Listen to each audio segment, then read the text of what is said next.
It is I, Mick Dooley's, and let us talk about the Aliskerov versus Whitaker card. Rest in peace, Johnny Walker. I guess we'll miss your brain, bro. Jesus. Another goofy knockout.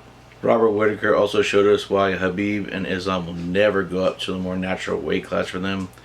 Alright, let's get into the video. I've always wanted to have a wife who gets fucked by other men. So as usual, I'm going to talk however the fuck I want in any order I fucking want. So enjoy.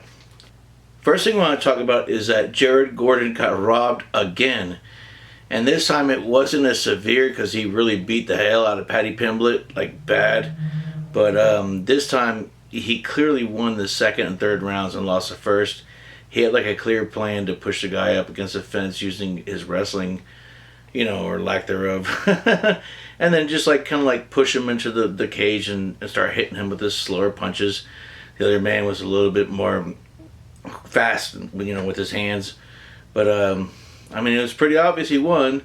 It was a very close fight, so I get it. And I just think that Jared Gordon is kind of really slow, so he needs to go ahead and probably hang it up. Or Bellator.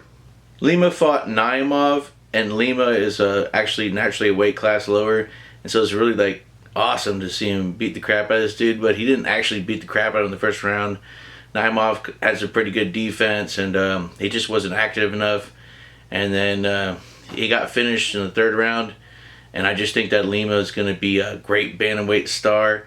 I'm like so excited because he's an exciting fighter. It's like Zapete or something, you know. It's freaking great.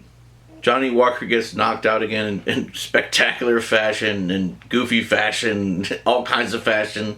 And it's just like, the dude just seems uncoordinated, and he seems like he's just, the weight cut's not doing him too good, and he needs to go up to heavyweight, in my opinion. I mean, it's enough is enough, Johnny.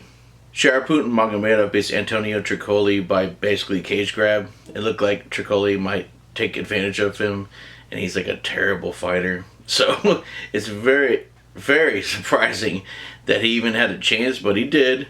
It just seems like, in my opinion, Magomedov or Sharabul, or whatever the hell you want to call him, he's a little small for the division. He needs to move down to 170. He just doesn't seem like he has enough power to mess anybody up. You know, he has a great precision. And at the end of the fight, dude was gassed out, and he beat his ass and TKO'd him, and it was fucking pretty cool. But he ain't getting anywhere, bro. He's going to have to get some wrestling. Kelvin Gastelum used his fat gut to hold down D-Rod. It was like Kelvin was dominating the first round with the striking, and then D-Rod started to come back.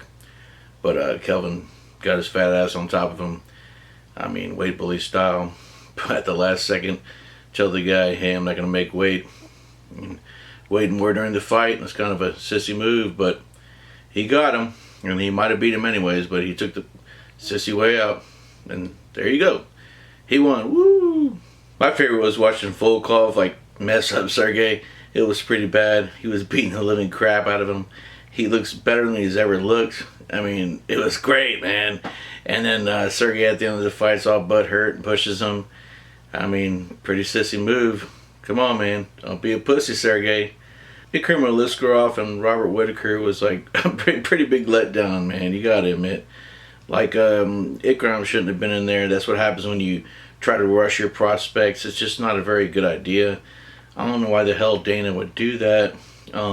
Maybe he just thinks that like people from Dagestan are just great, but not everybody's trained by Khabib's father. I mean, that's why Islam's great. That's why Khabib was so dominant. And so he got exposed, and it's pretty sad because it might hurt his career. And I really didn't want to see that. I was against fight, and everybody's like, oh, it's a 50-50 shot. Like, yeah, bro. I mean, people from Dagestan, they're just people from Dagestan, like people from anywhere else. And it's just wild to me. The fight starts, and it goes about exactly as I expected. Ikram landed one clean shot, and it was a leg kick. It was a good leg kick. That's all he got. And he got knocked down by the same uppercut that he got beat by before. Like with Khamzat fight, it was just pretty sad. And like, you know, I was pretty excited, you know, because it was a spectacular finish. I don't really want to see a fight play out that way. I mean, I wanted to go 2-3 rounds. I mean, damn, he just ran through him. What the hell was Dana thinking? I gotta be honest, the card wasn't the greatest. The prelims were a pretty big letdown.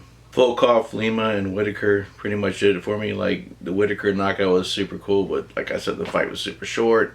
It was great seeing a guy like Lima go up a weight class and beat up a Dagestani or what the hell ever that guy was, an Ov.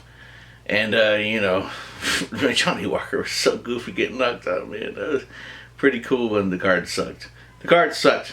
Alright, man. That's my opinion. The card was terrible. It was great to see this guy get knocked out. See, UFC, you can't just push these guys. They got to be tested first. You dumb bastards. Alright, McDilly's up.